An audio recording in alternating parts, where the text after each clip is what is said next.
하나님 아버지, 이번 주에도 우리 중고등부 친구들 그리고 선생님들, 전도사님이 건강한 모습으로 예배할 수 있게 해주셔서 감사합니다. 우리나라의 교육의 급격한 변화 때문에 수많은 학생들이 혼란스러워하고 학습에 있어서도 이전보다 더 어려움을 느낄 텐데, 이런 상황에서도 크게 좌절하지 않고 이전의 평범한 일상 속에서 하던 공부보다 더 많은 것을 느끼고 경험하는 시기가 될 수 있게 해주세요. 선생님들과 전도사님도 혼란스러운 시기에 각자의 자리에서 최선을 다하고 계실 텐데, 하나님께서 이들이 염려와 불안에 삼켜지지 않게 해주시고 코로나 바이러스가 종식될 때까지 우리 모든 구성원들을 안전하게 지켜주세요. 코로나 바이러스로 혼란스러운 이 시기에 이번 주 제21대 국회의원 선거가 무사히 끝났습니다. 이 나라를 이끌어가는 사람들에게 지혜를 주셔서 이 상황이 지속적으로 개선될 수 있도록 해주세요.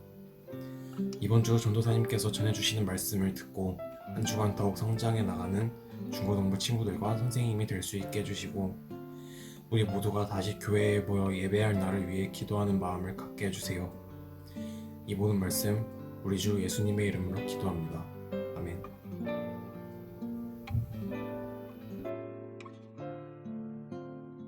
오늘 우리에게 주신 하나님의 말씀은 로마서 8장 28절 말씀입니다. 우리 그것에서도 함께 읽어볼까요? 우리가 알거니와 하나님을 사랑하는 자, 곧 그의 뜻대로 부르심을 입은 자들에게 모든 것이 합력하여 선을 이루느니라. 아멘. 할렐루야. 사랑하는 갈릴리 중고등부 친구들 반갑습니다. 한 주간도 여러분 모두들 건강하게 잘 지내셨죠? 하나님의 은혜로 잘 지내고 있음을 믿습니다. 이번 주부터 여러분들 온라인 계약을 시작하였다고 하는데 여러분 어떠셨나요? 새로운 친구들과 선생님들을 학교가 아닌 화면 안에서 보니까 너무 새롭죠.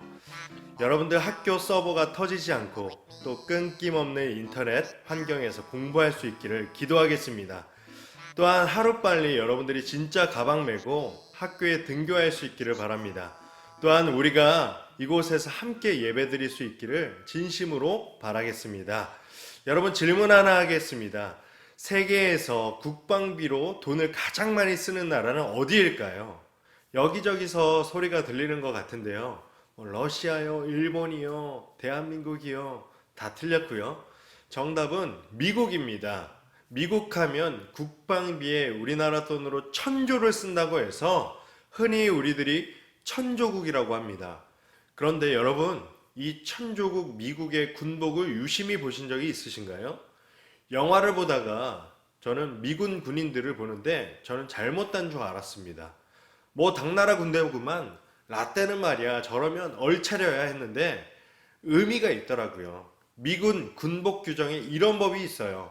미군 군복 규정 제670-1에는 미국 성조기 패치는 오른쪽 또는 왼쪽 어깨에 부착하되 별무늬가 항상 앞을 향하거나 성조기의 오른쪽을 바라보고 있어야 한다라는 규정이 있습니다. 그렇기 때문에 이렇게 부착한다고 합니다. 이렇게 부착하면 군인이 앞으로 달려나갈 때 성조기가 바람에 휘날리는 모습을 연상할 수 있기 때문이라는 거예요.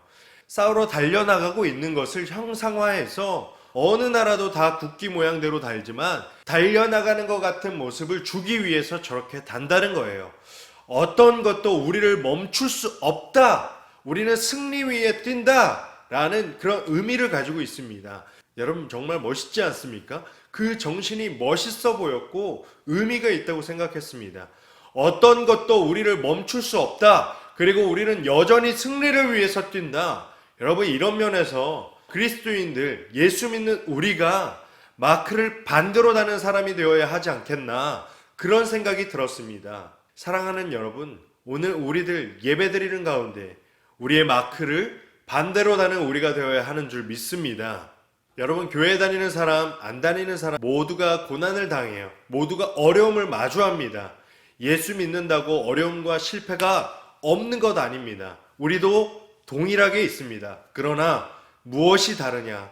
차이가 있다면 어려움 가운데 우리의 자세입니다. 여전히 희망 가질 수 있고 끝이 아니기에 주저하지 않고 여전히 마크 뒤집어 붙이고 달려 나가는 것입니다. 그것이 믿음 가진 사람의 자세인 줄 믿습니다. 고린도후서 4장 8절에 보면요, 우리가 사방으로 우겨쌈을 당하여도 쌓이지 아니하며 답답한 일을 당하여도 낙심하지 아니하며. 여러분, 뭐 하지 않는데요? 온 사방으로 어려움을 당하여도 우리가 낙심하지 않는다. 낙심하지 않는 것이 그리스도인의 능력인 줄 믿습니다. 낙심하지 않는 것이 그리스도인의 특권이라는 것입니다. 그래서 우리가 좀 어려운 일 당할 때에, 예상하지 않는 일 당할 때에, 경험할 때에, 특별히 우리가 코로나 바이러스로 온 나라가 어지럽고 힘든 일이 있지만 우리가 어떤 상황 가운데서도 소망을 가지고 전진하고 낙심하지 않기 위해 가져야 될 첫 번째 마음은 무엇이냐? 바로 하나님께서 나를 아신다는 마음입니다. 하나님께서 어떤 상황 가운데서 나를 아신다는 그 사실, 이것을 우리가 기억해야 한다는 것입니다. 우리가 알거니와 하나님을 사랑하는 자, 곧 그의 뜻대로 부르심을 입은 자들에게는 모든 것이 합력하여 선을 이루느니라. 우리가 알거니와, 우리만 아는 비밀이 있습니다. 세상이 알지 못하는 것, 세상이 줄 수 없는 것, 우리만 아는 것, 그게 있습니다. 그것이 뭐냐? 29절, 하나님이 미리 아신 자들을 또한 그 아들의 형상을 본받게 하기 위하여 미리 정하셨으니. 하나님이 미리 하신 자들을, 하나님이 미리 하신 자, 그 얘기 뭐예요? 하나님이 나를 미리 하셨다는 거예요. 그래서 나를 아는 하나님께서 나를 인도하는 방식이 본문 말씀에서 나온 것처럼 모든 것이 합력하여 선을 이루시는 방식이라는 것입니다. 고난 가운데 우리에게 위로를 주는 것이 무엇이냐면 하나님께서 나를 아신다는 거예요. 이거예요. 내 연약함, 내 실패, 내 병듦, 내 고통, 그 모든 것을 주님께서 아신다는 것이에요. 그것이 우리에게 위로가 될 뿐만 아니라 우리가 다시 일어날 소망이 되는 줄 믿습니다. 우리 친구들과 수련회 갈 때마다 제가 하는 것이 있습니다. 집회가 다 끝나고 함께 모여 기도하고 또 서로를 위해 축복의 말을 나누면서 친구끼리 이렇게 동성끼리 안아주는 그런 시간이 있습니다. 저는 그 시간이 제일 좋아요. 어떤 수련회였어요. 저기 구석에서 서로 안고 친구끼리 서로 흑흑대며 울고 있어요. 뭘 저렇게 짠할까? 나중에 물어봤습니다. 너 왜 그 친구랑 그렇게 울었냐? 흑흑대면서 울었냐? 얘랑 엄청 친하거든요. 말 한마디 하지 않고 서로 안기만 하는데 그렇게 눈물이 난다는 거예요. 왜 자기들이 눈물을 흘리는지 모릅니다. 주님께서 이 친구의 마음과 아픔을 보게 하세요. 그냥 서로 안았을 뿐인데 너무 그냥 마음이 아프다는 거예요. 저도 해봐서 그 마음 알거든요. 여러분, 진짜 친구들은요, 안기만 해도 그 친구의 아픔이 생각나고 눈물이 나요. 이 친구의 아픔이 느껴지는 것 같고 또 이 친구는 나의 아픔을 느끼는 것 같아요. 아는 것 같아요. 친하니까요. 나를 잘 알고 있기 때문에, 나의 상황을 알기 때문에요. 그게 그렇게 위로가 돼요. 그런데 우리에게 진짜 위로가 되는 것은 나를 안다는 그 주님의 약속이에요. 여러분, 주님께서 예레미야 선지자를 부르실 때 하신 말씀이 있습니다. 내가 너를 모태에 짓기 전에 너를 알았고 내가 배에서 나오기 전에 너를 성별하였고 너를 여러 나라의 선지자로 세워놓으라 하시기로. 주님께서 이미 아셨대요. 내가 너를 엄마 뱃속에 있기도 전에 미리 아셨대요.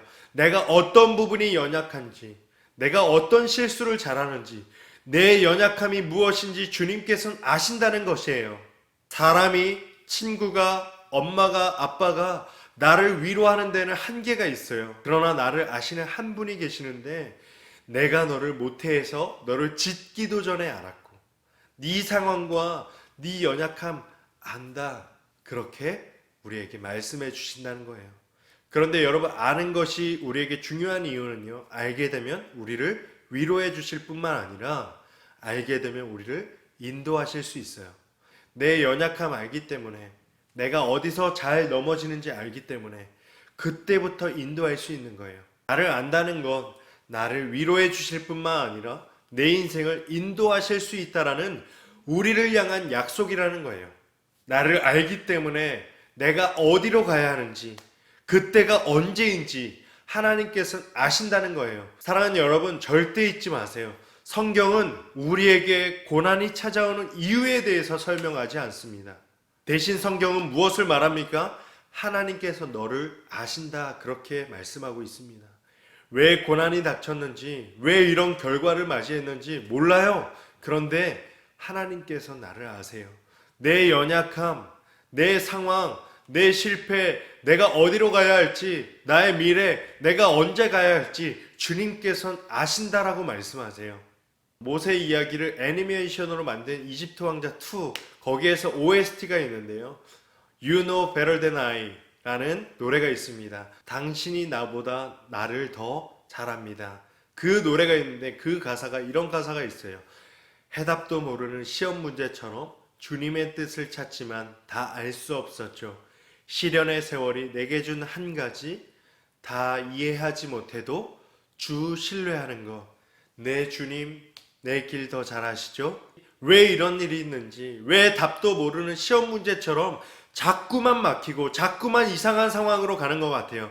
그런데 그 상황 가운데 우리가 발견하는 것 무엇이냐면 하나님께서 나를 아신다. 하나님께서 내 길 더 잘 아신다는 것입니다. 그래서 여러분 가운데 고민하고 있는 친구들이 있다면 꼭 한 가지 기억하기를 원합니다. 주님께서는 여러분을 아십니다. 할렐루야.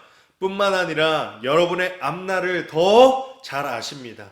이것이 희망과 다시금 우리가 하나님 앞에서 꽃 피어날 수 있는 힘이 될 수 있기를 간절히 축복합니다. 두 번째는 하나님의 시선으로 문제를 보라는 것입니다. 우리가 가진 특권이고 우리의 소망 가운데 일어날 수 있는 건 뭐냐면 하나님의 시선으로 문제를 보라는 것이에요. 이번 주 전도사님 딸 이래랑 자전거를 탔습니다. 운동신경이 누구 닮았게요? 아빠 닮았는지 엄청 잘 타는 거예요. 전도사님 집 옆에 조그만 공원에 언덕이 하나 있는데 거기서 내려오면서 소리 지르고 막 스피드를 즐기는 거예요. 깍! 아빠 달려! 막 이러면서 막 핸들을 꺾고 너무 재밌어 하는 거예요. 맨날 조심히 타는 엄마랑은 그런 거 안 해봐서 그런지 아빠랑 타는 거 너무 재밌어 하더라고요. 다음날 그럼 더 경사진 언덕으로 한번 가볼까? 새로운 곳을 갔어요. 거기는 진짜 꽤 높거든요. 그런데 거기서는 더 신나게 타는 거예요. 더 재밌게 타는 거예요. 더 재밌어하고 더 빠른 걸 원하고 그러다가 나중에 속도를 주체하지 못하고 거기 있던 언덕길 철조망 기둥에 부딪혀가지고 엄청 세게 넘어진 거예요. 얼굴로 넘어져가지고 아팠는지 엄청 울고 볼이 빨개지고 그것 보고 엄청 속상했거든요. 나 때문에 다친 것 같고 나중에 집에 가서 보니까 눈밑이 퍼런 거예요. 알고 보니까 볼이 아니라 눈 밑으로 부딪힌 거예요. 이렇게. 이야, 이쁜 딸 눈밑이 펄해졌으니까 멍이 들었으니까 아유, 나는 진짜 초보 아빠다. 얼마나 속상해요. 불쌍하고. 그러다가 생각이 든 게 눈 안 다쳤으니까 다행이다. 이렇게 생각이 드는 거예요. 거기서 조금만 위로 갔으면 멍이 아니라 눈이 다쳤을 거 생각하니까 이야, 다행이다. 막 이런 생각이 드는 거예요. 이렇게 저렇게 볼 때 멍든 게 다행이다. 병원 안 간 게 다행이다. 제가 감사의 회복이 일어났어요. 똑같은 상황인데 이렇게 볼 때 저렇게 볼 때 다르다는 거예요. 넘어져서 시퍼렇게 멍들어서 불평했는데 눈 수술 안 하고 병원 안 가고 다른 데 안 다친 게 감사한 것처럼 바뀌지 않습니까? 우리가 어떤 관점으로 보느냐, 어떻게 우리의 인생을 해석하느냐, 그래서 사람들이 인생은 해석이다 이야기하는 이유가 뭐냐? 어떤 관점으로 보느냐에 따라서 우리의 인생이 달라지기 때문입니다. 우리가 알거니와 하나님을 사랑하는 자, 우리를 뭐라고 설명하냐면 이렇게 설명합니다. 우리가 알거니와 하나님을 사랑하는 자, 여러분 하나님을 사랑하는 자, 세상을 사랑하지 않고 하나님을 선택한 사람이 우리입니다 라고 얘기해서 우리의 능력, 우리가 하나님을 선택하는 그런 자처럼 그렇게 이야기하고 있어요. 그런데 이어지는 말씀은 이렇습니다. 하나님을 사랑하는 자, 곧 그 뜻대로 부르심을 입은 자. 사람들 입장에서 보면 우리는 예수님 믿어, 우리는 교회 다녀, 우리가 하나님을 선택하는 사람처럼 보이지만 실제로 그것은 우리가 하나님을 선택한 것이 아니라 곧 그의 뜻대로 뭐한 자들? 부르심을 입은 자들. 이게 중요한 거예요. 내가 하나님을 선택하고 내가 하나님 믿은 것 같고 내 스스로 믿은 것 같고 나의 자력으로 믿은 것 같고 결국 그게 하나님 관점에서 보니까 내가 하나님 선택한 것이 아니라 내가 하나님 뜻대로 부르심을 입었다라고 얘기하는 거예요. 이런 관점으로 살 때 우리에게 무엇이 생기느냐? 그때부터 감사가 시작되는 것입니다. 그때부터 감사가 회복됩니다. 내가 할 때 분명 내 노력 같고 나는 이런 고통 당한 것 같고 이렇게 힘든 것 같아요. 그런데 그의 뜻대로 부르심을 입은 자들, 하나님의 계획이, 하나님의 부르심이 있었던 것처럼 그 일, 우연히 일어난 일, 그 일 실패한 일, 그 일 절망한 일이 아니라 하나님이 그 가운데 일하셨고 하나님께서 여전히 실수하지 않으셨다고 볼 수 있는 데서부터 뭐가 시작됩니까? 바로 감사가 시작된다는 것입니다. 미켈란젤로는 돌덩이 속에서 다비드를 보았다는 말이 있습니다. 커다란 돌을 보고 수많은 사람들이 그 돌 자체를 봅니다. 그래서 왜 이렇게 큰 돌이 여기 있지? 아, 쓸모없는 돌 여기 있지. 하지만 미켈란젤로와 같은 위대한 작가들은 그것을 작품으로 만들 수 있는 눈을 지녔다는 것입니다. 여러분 꼭 기억했으면 좋겠습니다. 우리의 관점으로 보면 여기 부딪히고 저기 부딪히고 이런 고통 저런 고통 이런 시련 저런 시련 당한 것 같지만 또는 내가 여기 못 간 것이 아니라 막아주신 것이고 끊어진 것이 아니라 끊어주신 것이고 못 이룬 것이 아니라 새로운 곳으로 인도하게 하셨음을 발견하게 될 것이라는 것이에요. 반드시 여러분 가운데에 우리를 통하여 선을 이루시는 하나님을 향한 감사가 회복될 줄 믿습니다. 하나님께서 모든 것 가운데 합력하여 선을 이루신다는 것입니다. 여러분 이 말씀을 조금 더 정확하게 번역하면요. 노트에 한번 적어 놓길 바랍니다. 하나님이 모든 것 안에서 모든 것을 통해 선을 위해 역사하신다. 그런데 이것이 얼마나 엄청난 선언이냐면 여러분 모든 것이잖아요. 모든 것. 내 실패를 통해서도 내 연약함을 통해서도 심지어 내가 숨기고 싶은 깊은 상처까지도 하나님은 일하실 수 있다는 것이에요. 성경의 대표적인 것이 요셉의 고백입니다. 창세기 50장 20절 당신들은 나를 해하려 하였으나 하나님은 그것을 선으로 바꾸사 오늘과 같이 많은 백성의 생명을 구원하게 하시려 하셨나니 형들이 요셉을 보니까 맨날 잘난 척해. 왜 맨날 아빠는 쟤만 이뻐하지? 쟤 죽이자. 아니 좀 죽이는 건 그렇고 쟤 팔아버리자. 그래서 이집트로 보내는데 하나님께서 어떻게 하셨대요? 하나님께서 형들이 해하려고 그 죄악마저 그 상처마저 그 깊은 실패마저 그 실수를 어떻게 하셨대요? 그것을 뭐로 바꾸사? 선으로 바꾸사. 여러분 최상의 것으로 바꾸사. 가장 좋은 것으로 바꾸사. 우리의 머리로는 상상할 수 없는 것으로 바꾸사. 더 나은 것으로 바꾸사의 일들을 하나님께서는 이루셨다는 것이에요. 몇 년 전이지만 제게 잊혀지지 않는 그런 교회 동생이랑 나눈 한 문자가 있습니다. 이 친구 여러분들처럼 그 아이들을 가르치는 선생님이 되고 싶어서 사범교육대 준비하고 있는 동생이었어요. 그날 저녁 문자가 길게 왔어요. 너무 힘들어요. 시험 볼 때마다 낙심되고 좌절되고 시험장에서 하나님께서 함께 하심을 느끼고 동행하고 계신 것을 느끼면서 시험 보고 나왔는데 그런데 점수가 잘 안 나온 것 같아요. 우울하고 이게 내 길이 맞나 싶기도 하고 저와 같이 공부한 다른 친구들은 사범대 가서 교육받고 있는데 다 뜬 것 같은데 왜 저만 이렇게 초라하죠? 그래도 하나님께서 인도하시리라 믿어요. 그런데 제 인생에 활주로가 정말 기네요. 그 친구 문자 받고 저의 답장, 활주로가 길어야 큰 비행기가 뜰 수 있어. 결국 그 친구 자기의 꿈을 이루더라고요. 사랑하는 여러분, 활주로가 길어요? 끝나지 않을 것 같아요. 남들은 다 뜬 것 같은데 여전히 나만 계속 활주로를 달리는 것 같아요. 그런데요, 활주로가 길수록 큰 비행기가 뜰 수 있습니다. 큰 비행기는 긴 활주로가 필요해요. 그리고 남들이 더 높이 올라갈 때 내가 여전히 활주로 달리는 것 같은 초라함 속에 있다라면, 나만 뒤처진 것 같다라면 더 높이 날아갈 거기에 큰 비행기가 뜨기 위한 준비 중이라는 것을 절대 잊지 않기를 바랍니다.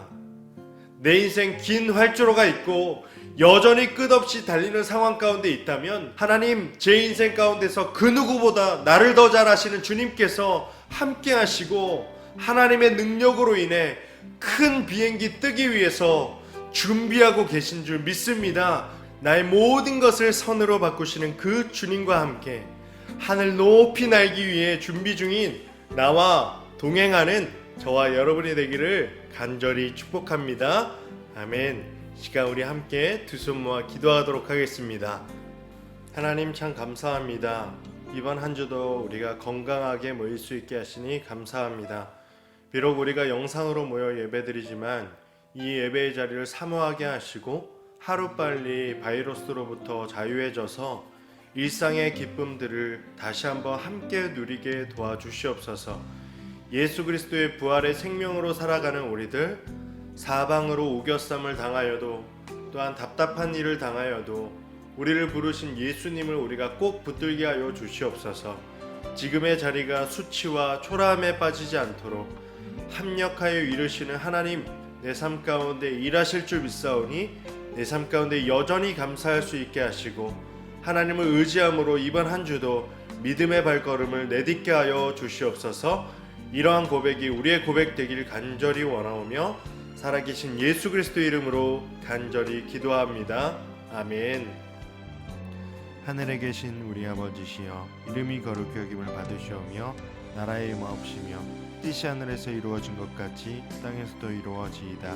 오늘날 우리에게 일용할 양식을 주옵시고 우리가 우리에게 죄진 자를 사하여 준 것 같이 우리의 죄를 사하여 주옵시고 우리를 시험에 들게 하지 마옵시고 다만 악에서 구하옵소서. 대개 나라와 권세와 영광이 아버지께 영원히 있사옵나이다. 아멘.